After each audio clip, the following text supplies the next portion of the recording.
Hey guys, so in relation to my previous video about when you start working on yourself, eventually the right people is gonna come.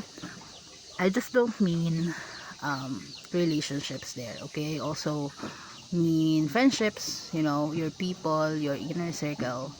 They are the one wherein they can match your energy, give you peace, and you don't have to perform or explain yourself all the time with them.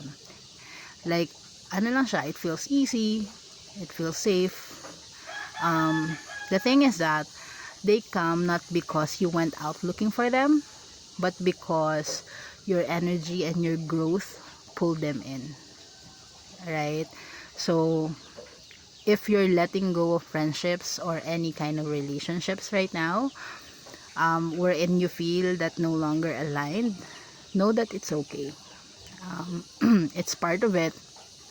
It doesn't mean you're bitter. It doesn't mean you don't care. But more on, I know it's like creating space, but not out of hate. Okay, not out of hate, but it's out of self-respect. 'Di ba? So not everyone kasi is meant to stay for every season of our life. And just know that it's not a loss. It's alignment. Okay? Because the right people, the ones who are meant for this version of you right now, they won't need to be chased, explained to, or fixed, right? They just feel right, peaceful, like coming home. Ganun siya. So again, focus on yourself, right? Do the inner work, okay?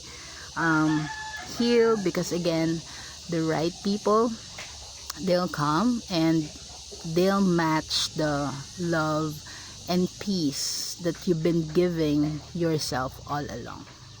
Okay? I hope that helps, and thank you for watching this video. Have a great day. Bye bye.